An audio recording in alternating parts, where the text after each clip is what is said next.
Live from London, it's Plank of the Week with Kevin O'Sullivan. Welcome to Plank of the Week. I'm Kevin O'Sullivan. I'm in for Mike Graham, and I'm surrounded by beauty and glamour this week, at the risk of seeming like an old-fashioned sexist, which of course I am. Let me introduce Alex Phillips, Chloe Dobbs, Candice, Holdsworth, and the amazing Samara Gill. What a lineup! Come on. Well, first up, it is you, Alex. The mediocre. Yeah, the mediocre, the very average Alex Phillips will now present her first nomination. Oh, bye-bye, BBC. I mean, this really should be the story that totals Auntie, isn't it? And it's not going to, but what they did with Panorama, where they took an hour-long speech by President Trump and then spliced it, Really an hour-long serious. segment, spliced it together to make it sound like he's inciting insurrection with, like, the mood music and the doom filter over the top. This is not about clipping actuality, topping and tailing to tell a narrative. This is basically being Dr. Frankenstein to turn a man into a monster. It's just outright lying. We're going to walk down to the Capitol, and I'll be there with you, and we fight. We fight like hell. But Trump didn't, in fact, say this at all. The BBC spliced together two clips that took place 54 minutes apart. So let's go through it again. We're going to walk down to the Capitol, and I'll be there with you.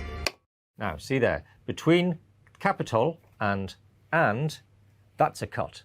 Here's what Trump actually said. We're going to walk down to the Capitol,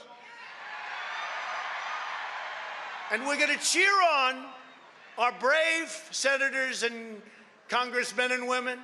And they've doctored the tape to make it look as if he called for insurrection. Shocking, isn't it, Chloe? Yeah, I'm absolutely sick of this. I mean, this is the national broadcaster. This isn't any old news channel. They have got stricter rules than anybody else, and they're not interested in following them. And this isn't something that they can just blame on some intern, right? Because the guy who wrote this report and leaked this memo to the Telegraph, he says that he was begging the bosses to do something about this. He was telling them time and time again, and the BBC, they just wanted to bury it rather than correcting the record and getting their act together. And we've also found out, as part of this report, that BBC Arabic, for example, and the BBC in general, when it comes to their coverage of the Israel-Gaza war, we've known that for ages, but even more's been revealed. So they've had several journalists. I mean, one of them, they've got several journalists where they've got evidence of them saying horrific anti-Semitic things. One of them was employed by the BBC over 500 times in less than 2 years. And the BBC say, oh, these aren't journalists that work for us. They're just some eyewitnesses. We've got nothing to do with them. Yes, and also lots of people have said to me, I don't want to pay the licence fee anymore. I'm not funding this.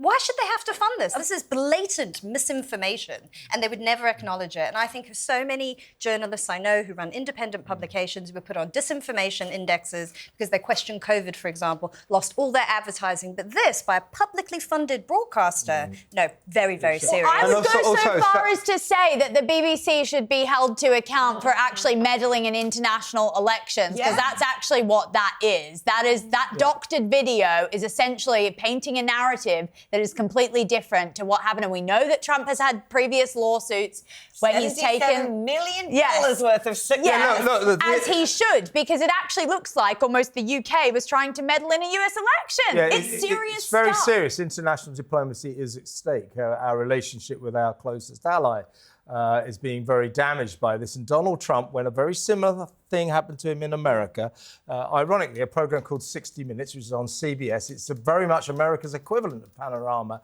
They doctored a speech by Kamala Harris to make it look very bad for Donald Trump. He sued 60 Minutes or CBS. The parent company is Paramount, and he got $16 million. He's going to sue the BBC, isn't he, Samara? I think he will, and he should. And in the Kamala Harris case, what they did was actually make her look more with it than she was. So she was going on her word salad diatribe, and then 60 Minutes actually cut that, Made it look- let made her it- have a different response, and then aired that to the public, which is absolutely egregious if you think about it. Yeah, Trump should tax the BBC to the hilt, and I feel bad saying that because it's our taxpayer Well, dollars I don't mind go footing into the, that, I don't but- mind footing the bill. Yeah, I think at some honestly. point they've got to be held to account. Right. Because the thing with the BBC is they always just get Stu. away with it, and it's not like. I know. The problem I've got with all of this, right, as someone who's worked at the BBC and actually worked in investigations at the BBC, I know the protocols they have in place. Everybody is part of that team. Making that panorama would have sat there and had a conversation about doing that edit. And what annoys me is, who are these people? Yeah. Where is this faceless by the way- editor? It by the shouldn't way, fall on the yeah. licence fee payer. They should be named and shamed, sacked. Yeah. No Parker pen and thank you for your service. Out. When things are very serious at the BBC, and I think this is very serious, deputy heads always roll. People are sick and tired for this useless national broadcaster, our state broadcaster. We have to pay this £180 a year odd licence fee.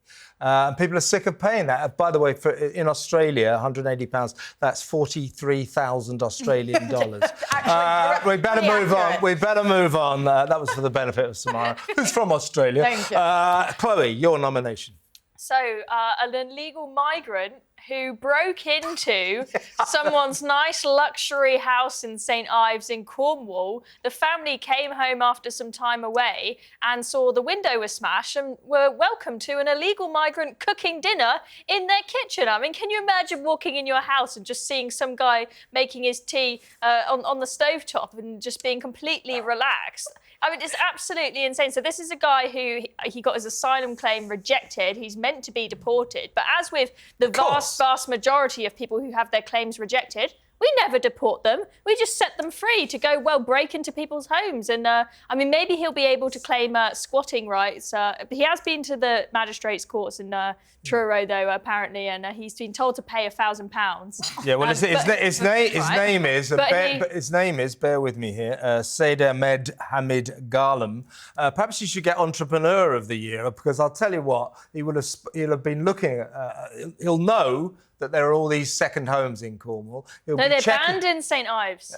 They're banned in St Ives. They're banned anymore. There's plenty of them already there. There's like the half of St Ives is second homes. That's why they banned any more of them. There's loads of them there. He'll have been watching. Now, where are these houses where nobody inhabits until the weekend? That's what it'll be. Maybe he was like trying to find a boat back in the other direction because he's decided the weather's not very good here. Don't you think it shows this entitled attitude? It is an attitude of entitlement that brings these people over here in the first place, because they know about all the enticements that we offer them, and they think, yep, I'm entitled to my free iPhone, my free healthcare, my free hotel. It actually does show the mentality of these people and why they think they can just break into some poor little family's home and start cooking themselves food. It's ridiculous. I'll tell you what, though. Apparently, this family, they were a bit shocked because they said to Sadi Med Hamid Galam, "Get out of our house." And as he left the house, and another migrant walked straight in, and they said, "What's going on?" And he goes, "Well, it's 1 in, 1 out, isn't it?" You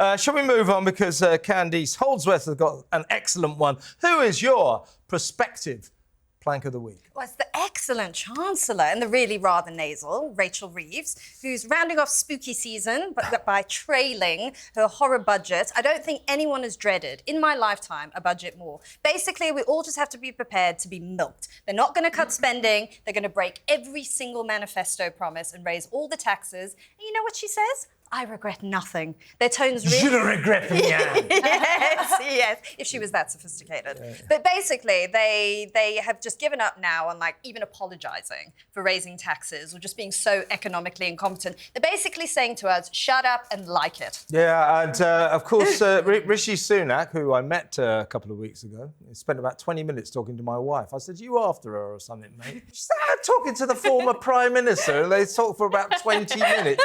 Anyway, that's a long-winded way of introducing Rishi to the show, who did predict that all this would happen. Mark my words, Labour will raise your taxes. It's in their DNA. Your work, your car, your pension. Thank you. Okay, you name it, sorry, I am Labour going to... will tax it. Let's I said it before, I'll say it again. He is going to put up your taxes. Thank you. Put up your bills. Thank you very much. As clear as night follows day. That's enough from you, Tory. Let's move on to the Labour candidate, shall we?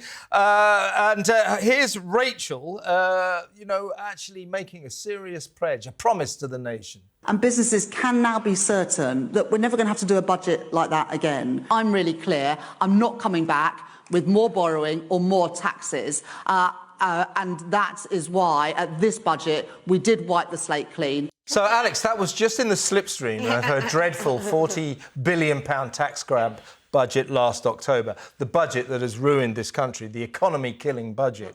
Fairly soon in November, there's going to be an even worse £60 billion rent. The budget didn't do that. Because if you had been listening to RH, she did the most comprehensive version of Blame It Bingo. It's like, well, we're absolutely... Brexit! Because of Brexit, Trump... Putin, you name it. It was literally, I'm just going to name everything. It's everyone else's fault. Nothing to do with me. It's like, mate, if you know these are the circumstances of the world, which have been the case for about a decade, you absolute tool, then you would sit there as Chancellor and go, right, what do I need to do? You don't suddenly go to Ed Miliband. Here you go. Have a massive check for your crazy left-wing agenda. You don't go to doctors. Ooh, what sort of size pay rise do you fancy? Let's see how much we've got in the till. Any more? And she acted as though a year ago she didn't know about Brexit and suddenly she knows about that's Brexit. right. Because a year ago she said, I've sorted everything out, right? But then now she's saying, because of Brexit, we're going to have to raise taxes again. Because of Liz Truss, we're going to have to... She's blaming Trump's tariffs. I'm like, dude, there aren't even any tariffs against Britain, you absolute moron. Yeah, I love that word that she said, that it's always the international headwinds. That's always a problem. And she says we're all going to have to do our bit and chip in. And we know exactly what that means. Here's the main reason she likes to blame. She likes to blame the imaginary £20 billion black hole in our finances. She's created another black hole. She pretends the Tories left. The Financial Times established that never existed. Now she doesn't refer to the real £50 billion black hole in the exciting. She made all by herself. It's her fault. By the time we get round to the actual budget, it's gone up to 60 billion now. By the time we get round to the 60 billion. actual budget, it'll be like, oh, well, we're bankrupt now. Well, no, we've got she's created a £50 billion black hole in our finances, genuinely, a real one, not like the pretend one she invented that the Tories made. And as Alex said, in order to plug that massive hole, she's going to have to tax us, go back on her promises and tax us to the tune of £60 billion. And that will put us into a doom spiral. Absolute economic doom spiral. No growth. Already on Look the at doom where spiral. Labour splashed the cash. I mean, we've got 1 million foreign nationals on benefits right now in this country. That's where they're splashing the cash. They're basically hiking up everything else. DEI is still absolutely off the charts within all the services. There are so many places where we could be cutting the fat down, but they don't want to do it because it conflicts with their weird, twisted ideology that they want to run the country with. Well, she said she was going to have a war on waste about a year ago, going to get rid of all these people in the civil service that don't need to be there, but she's not mentioning that anymore. She's given up on cutting waste. She said, we've got to get rid of some quangos. I'm like, Sir Keir Starmer announced 11 new ones a year ago, and the only one that's supposed to be scrapped, NHS England, is still there. They keep no one's like, where's that thing gone? I'll tell you what, though. If you thought all of this was bad news for Labour, take a look at this. Can you see the slide okay and hear me? Yes, thanks. Perfect. Good start. So this application relates to the proposed construction of a battery storage system. Before we start, Bailey Raja, are you aware that your camera is live? That was Councillor Hanif Raja. That is Councillor Hanif Raja, a Labour councillor during a City Council meeting, not realising that he was live streaming himself going on in the loo. Labour, straight down the toilet. They can't get anything right, can they? Perfect. Perfect. One of the only people working from home is actually doing a job. Unbelievable. Well, let's move on to Samara's first nomination, which is Glamour Magazine. What have they done wrong? Oh, gosh. I mean, they are... it's a litany of problems, but really what they've done is gone and crowned 9 biological men Women of the Year. I mean, I genuinely thought that we were over this. I actually ripped up a copy of that on air because I was so infuriated by it. It's like, as I said, I mean, I thought the era of, recognizing biological men as women was done when we got the Supreme Court ruling, but clearly not. And I think it's a misogynistic cover. It's something that absolutely does not champion. I mean, do you know who any of those women are? They're completely unknown. They're called the Dolls, but it should say Blokes of the Year. Yeah. I mean, it's ridiculous. The actual title is within the name. Dolls is what they are. They're caricatures of women. They've got the fake nails, the fake boobs, the fake hair, the fake eyelashes, and they just think that that's what being a woman is. It quite frankly, is the most misogynistic cover I've ever seen. Yeah. Well, there was an interview with one of them that said, it's so hard to date as a trans woman these days because it's like no straight men want to date me. And I'm like, yeah, no straight men want to date you because you're a trans man. I'll tell you why that is, mate. It's because we're not gay. We don't want to go out with blokes. I don't know. I don't. Yeah, but they call you transphobic for that. I mean, I'm not trans. Do knock yourself out. However you want to live your life, fine by me. But I don't want to go out with a guy. I've nothing against guys who want to go out with guys. I'm not one of them. Technically transphobic because when they look that convincing, that is scary because you just don't know. Well, you don't because they're getting very good with the surgeries. They're learning how to shave the Adam's apple off. America is actually at the forefront of really making sure that they can erase that you were ever a man. They can even kind of almost shorten your extremities, which obviously men have much bigger hands and feet. It is getting to the point where, I mean, there have been... I'm feeling self-conscious now. There's been cases in the past, especially in America, where dating apps have had massive issues because they've been said, oh, we're transphobic because, we're not allowing you to basically identify as your real gender on the app. So I'm getting a little bit distracted because... I'm on the front of the next edition of Glamour Magazine. And I also thought I was surrounded by all of these stunning women. I thought I don't think I got it on the right way round. No, I actually look like a Stone Age guy. Hang on. You looked a bit like Mick Hucknall. Oh yeah, dishy woman. Very dishy woman. This is the wig that I famous. Look at it, it's hopeless, isn't it? I famously wore this to be Meghan. Yeah. It's my Meghan wig. So if you can't beat them, join them. And Glamour Magazine, if you're around, I'm available for your next cover. What do you think? Shall we go to break?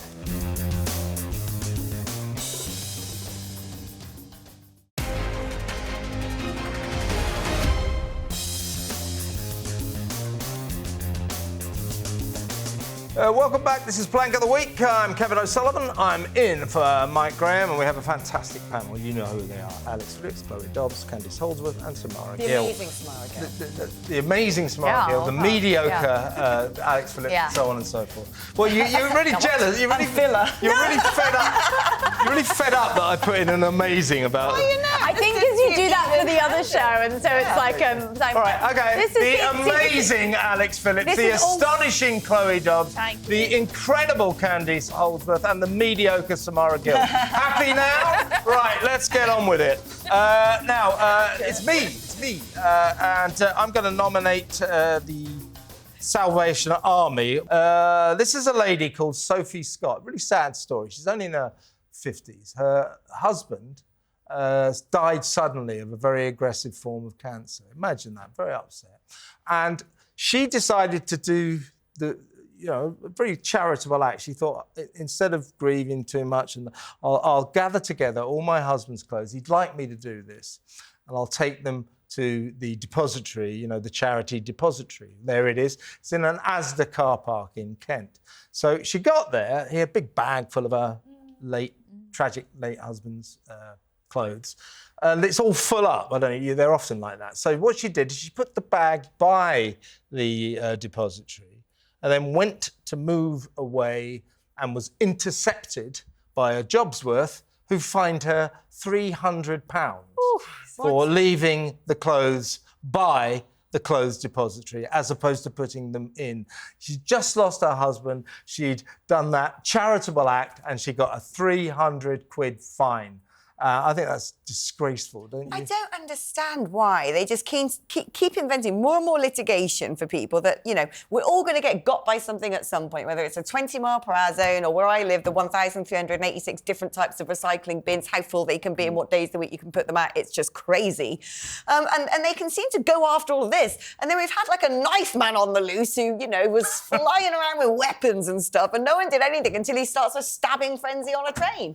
And you're like, hold on. You know, you've had all these riot police knock on someone's door for whatever it was the other day. Yeah, we'll come to that later. And you're like, but somehow, if you just, I don't know, look at a falling leaf, it's like, well, that's you done for, son. I know. But this Jobsworth thing is getting to be a major problem, I do believe.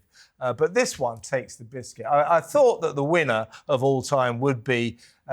just in case your dog takes a crap, do you have a poo bag? I don't. Right, 100 quid. But this one, it's actually quite heartbreaking. I mean, she was in a really anguished state and she thought, well, this would be the nice thing to do. My husband would like that. And she ends up with a 300 quid fine. But they're often very rude in the charity shops, and I've thought that. And people are bringing in clothes from that, like losing a husband or a wife, and you'll give them things and they just go, ooh, they just grunt like this. London charity shops, they like stare daggers at you if you deign to take something in that sort of weird back room that smells a bit funny where they were and keeping all the best stuff for themselves, FYI. True. But out in the Shires, they're delightful. They're like, ooh. In fact, can I just give a shout out to the Cotswold tip?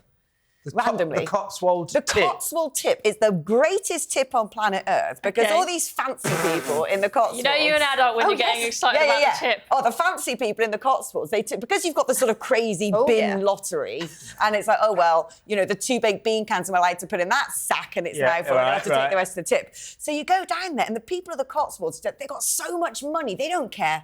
So they've got this special like shipping container at the Cotswold tip that the tip people have a key to. And if you're a special person, you can go in the shipping container. Oh, they gave you that? I got an antique mirror. Yeah. I got like, you know, like watercolours, oil paintings. Next time I need a new mattress, that's where I'll go. So you don't have to pay it. You just go down the Cotswold tip and it's like, don't worry about, you know, I could sell that stuff in Chiswick for £5,000 a pop. It's a brilliant place to get a mattress. What could possibly go wrong? I mean, you know. That's what I'm saying. This mattress has been used for 20 years. Yeah, it's yours. By poshos in the Cotswolds. It's fine. What's that stain on it? A lot of time on their hands down there. Right, well, look, I think I've already won the show there, but because I have to choose anyway, don't I? So... your future is in my hands. Remember that. Alex, David Lammy. David Lammy. Oh, come on, he's so good. He's always good. He's the best. And I just bringing to mind the Mastermind video again because you know I love it. Yeah. But anyway. But David Lammy and his wife, Nicola Green, I believe she is, went Artist, there they are. There they are. That's why she... Is that why she's wearing a green... Yeah, exactly. On the nose. My name's Green. I'm wearing a green outfit. Well, you can always tell when someone's a modern artist because they've got absolutely no sense of aesthetics, right? You know, to be good at art in the modern age, you basically have to be blind and idiotic. But anyway, so they've gone...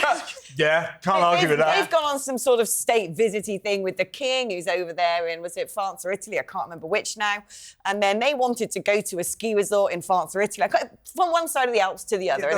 They went from Bologna to the French Alps. It was a 6-hour journey. So and it's basically a 400-mile journey. By the way, they've been in Bologna for the state visit of the king. Right. So he'd been there on state business, on official business. Took his wife along, but they had a personal sort of weekend break lined up. So after that, they got this long cab journey. But this is where it gets funny, right? This is where it gets really funny. So first of all, we hear that there's some argument between David Lammy, the taxi driver, who's nicked all his garb. He's driven off in the car. There's the driver, by the way, the taxi driver. There he is, the hero of the hour, the victim. So we hear that David Lammy's accusing this guy of nicking all of his stuff. Mm-hmm. And this guy's like, I didn't nick his stuff. I thought he was going to attack me. I thought he had a holster with a weapon in it. And then and they wouldn't pay the bill. He started to karate chop me on the back of the neck. We've now learned the wife was going tonto halfway down the motorway. Apparently she was going really motorway saying, let me out. I want to sit in the front. So Lord knows what, you know, they thought it was prepaid. They thought it was a prepaid thing, and then he started asking for 600 quid. So exactly. There's a nuance here, which I'm all on the taxi driver's side.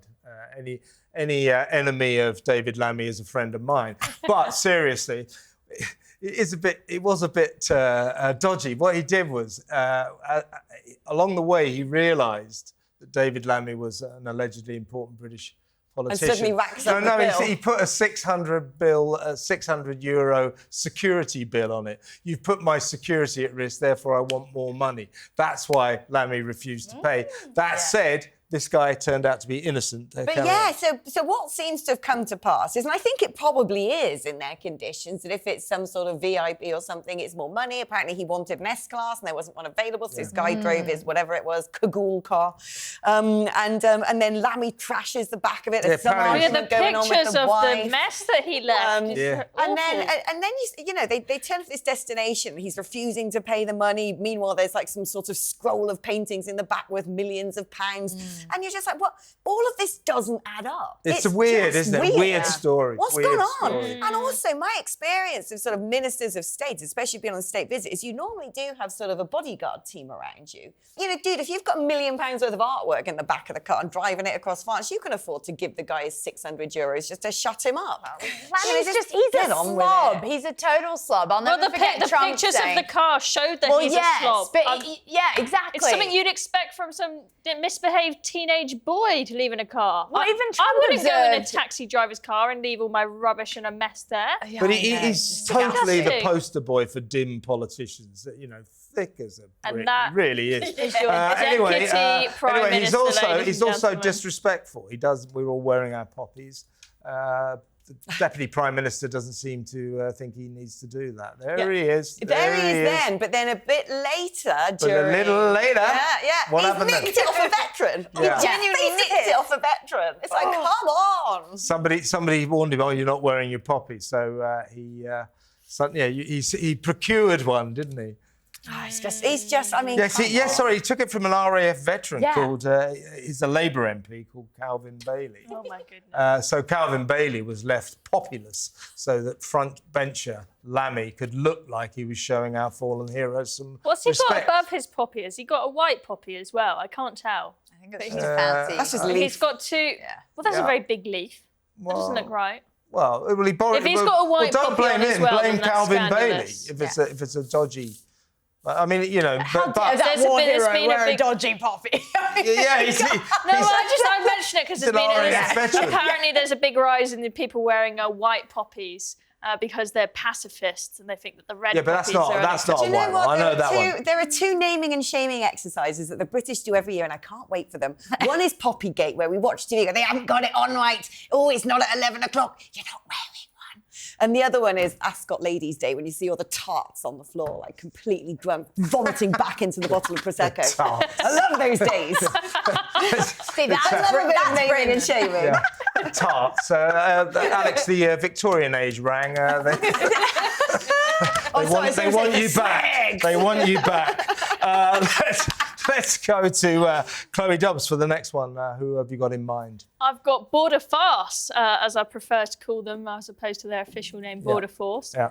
So they're doing such a great job of controlling the borders that they don't think they're being paid enough. So they're going to be going on strike on the 14th of November. And initially, you might look at this and think, oh gosh, the borders aren't going to be patrolled. All the illegal migrants are just going to be able to come in. And then you think, actually, it might actually be more difficult for illegal migrants to get here if they go on strike. They can stay on strike all year if they want, because what Border Force do is they give them a taxi service. I know. Those water taxi. Those overcrowded dinghies. It's like Venice. Yeah, exactly. Those overcrowded dinghies, they only have to make it. There's the water taxi service. Yeah, they only have to make it to the middle of the channel, right? Because they've got far too... And the smuggling gangs know we don't really need a very a good vessel to get them across the channel. Care. They got rid of them by then, haven't They've they? just got to get it to the centre line of the channel, and then it can deflate and sink. And Border Force will pick them all up and take them back to Dover, process them, and then they go in their nice hotel and reap all the benefits. As you say, they're going on strike on the 14th of November. How will we tell?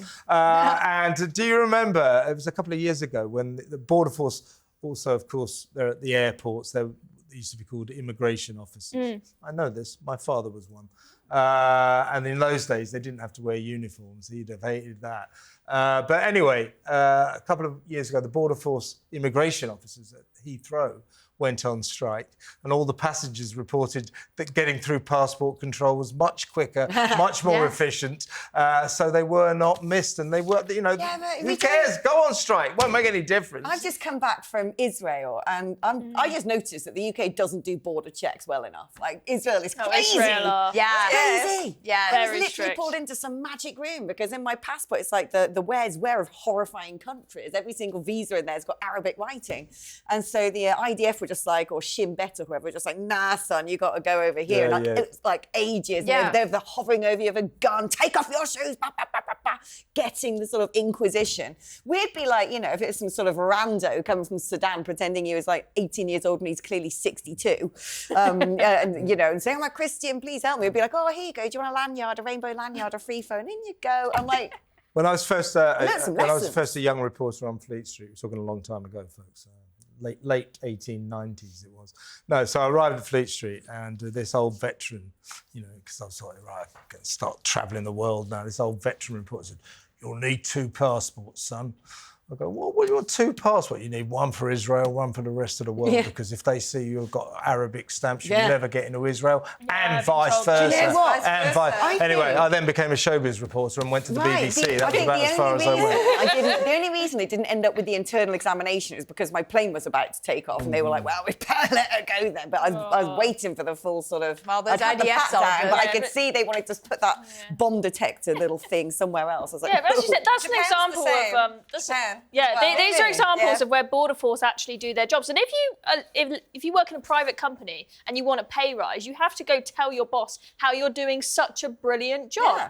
Border Force, what have they got to show for it? They can't say, oh, look how many small boats we've intercepted and sent back to France. All they can do is say how many migrants they've taxied into Britain. And I'm sorry, that's the opposite of doing your job. Well, you don't get a pay rise for that. I agree. So, Candice, it's the migrants who will be very upset by this strike. How are they going to complete their journey across the Channel if they're not picked up halfway across by the Border Force Water Taxi Service or the RNLI, the Royal Lifeboat people? Yes. They're just as bad. Well, they'll probably pick up the slack whilst Border Force... They get really angry. The RNLI get really angry. We go, what do you run this ridiculous water taxi service for cross-channel illegal migrants? Why do you... Oh, we're saving lives, Shut up, stop doing it. But this is the thing, and this is what was so successful in Australia. They actually used the Navy to repel the boats because once the people smugglers are dealing with the military, they're like, no, this is too much trouble for me. I'm not going to do this anymore. But everything we do just makes it easier and easier and easier. And we haven't realised that. We're too nice. We are too nice. It was way too effective, Candice. It took 1 week to stop the boats, so we've had none since. Yes. So, yeah, no. But recently, this is kind of the untold story, you're right.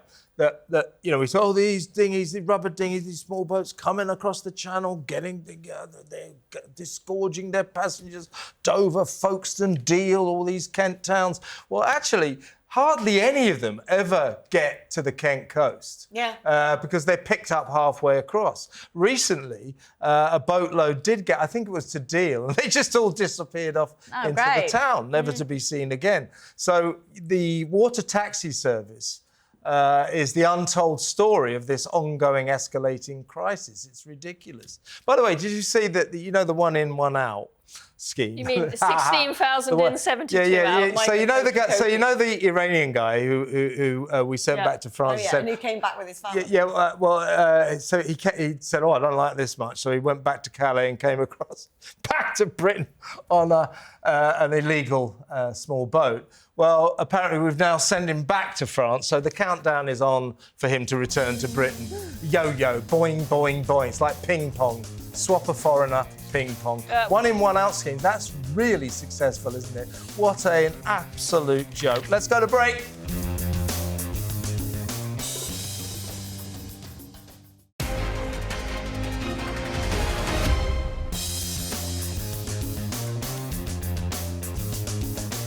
Welcome back back to Plank of the Week. I'm Kevin O'Sullivan with my fantastic panel, and without further ado, let's go to the next nomination. And the person in charge of that nomination is Candice Holdsworth. What do you got, Candice? So, Tower Hamlets, possibly the example of every type of political dysfunction you could think of. Yeah. So it's emerged... Mayor's a criminal. Ooh, luck for ramen. Yeah. So it's emerged that councillors in Tower Hamlets are also running for electoral office for the BNP, not the British National Party, the Bangladeshi National Party. And they've said nothing about it. And you know what the excuse that they've given? It's not illegal to do it. Yeah, but whoa. Are these are British-based councillors who live in Tower Hamlets, who are standing for office in Bangladesh? Yes. So what do they propose to do? Sort of commute between the two countries? So, exactly. So one of them, who's been campaigning in Bangladesh, basically hasn't been doing any work here. Shameless. Shameless. But what do they hope to achieve with this? What's the idea? Well, I think it's basically, I mean, I can put it as simply as possible. It's just a complete failure of integration. And I think anyone who denies that is not being honest. The two countries are highly connected. This has been going on for years, though. If you look at Labour councillors up and down, especially north of England, they all campaign for the PKK in Pakistan. When they're running for the Aspire party here, their politics are quite left-wing. Yeah, it's like socialism, welfareism. Right-wing with them, Bangladesh. When they get to the BNP, it's all deregulation, pro-business. They're political chameleons. I mean, in Australia, we've had scandal after scandal because MPs are actually not allowed to have dual citizenship. And I do believe that that's what the UK should do, because it's a real conflict of interest. That's interesting. We had scandals because they had a lot of MPs had UK citizenship because of, obviously our history. And they had to step down and leave politics forever because it was looked at Did as they give up their second passport and then stay in politics? Right, so that's exactly what we should do. That is exactly So you're saying, answer. though, Alex, in terms of this, follow the money.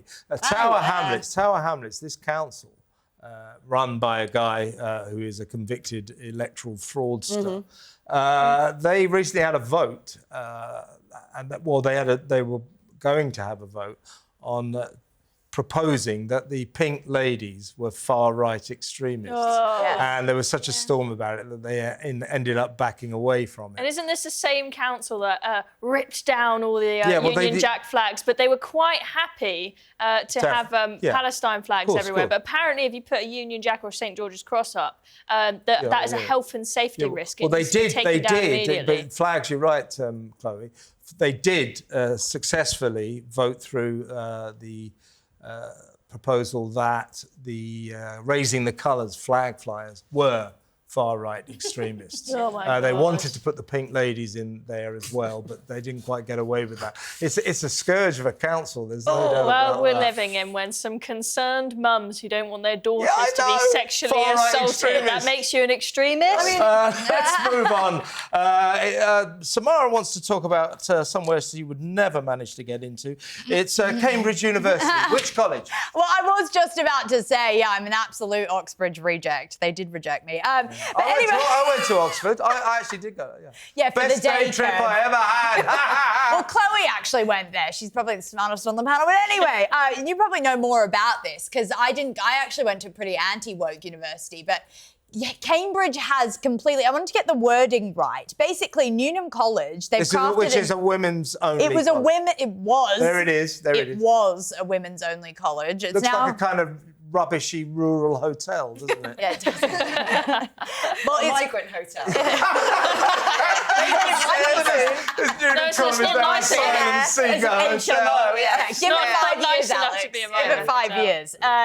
Well, they'd never probably put up with that, would they? There'd probably be some protests. Yeah, they'd love it. Anyway, let's get back to this. Basically, they created a new gender policy which allows female-identifying individuals born as male to apply. So, I mean... Not women, then? No, well, not women. I mean, it is... I think that it's pretty ridiculous that, these female-only colleges used to be absolute pioneers for women's rights and actually building a sisterhood. Powerhouses. Yeah, totally. I mean, they really fostered these... Well, they fostered these...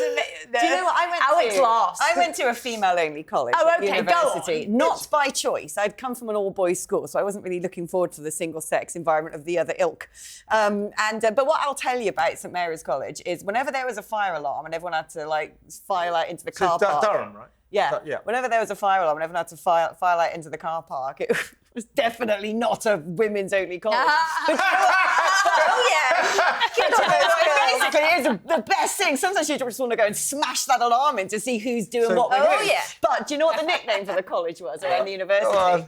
The Virgin Megastore. Oh my God. The people who do apply for those colleges specifically tend to be women from abroad who, they're Chinese students or Muslim students or whatever, who, because of the conservative background they're from, because of their family wanting them to be safe, actually that's one of the reasons a lot of the student body pick it. And so it is, laughing aside, it ain't funny to suddenly, when these girls specifically think they're going, or the families of the girls think they're going to a single-sex environment, suddenly it turns out Derek with his beard and his tutu is like, in the toilet stall next door with his ear against the blimmin' device. And they'll find it a big turn on, won't they? Not enough is ever made, in my view. And, let's give some respect to genuine dysmorphia, I guess.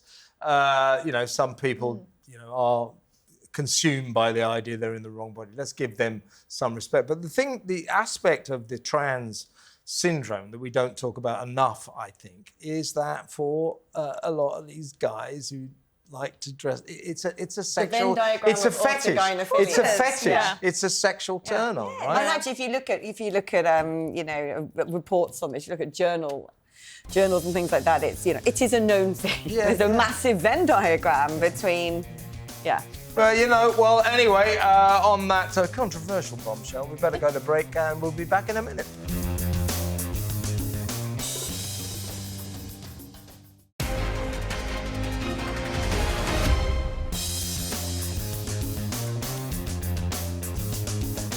Welcome back to Plank of the Week. I'm Kevin O'Sullivan, in for Mike Graham. You know who I'm with. Fantastic panel this week.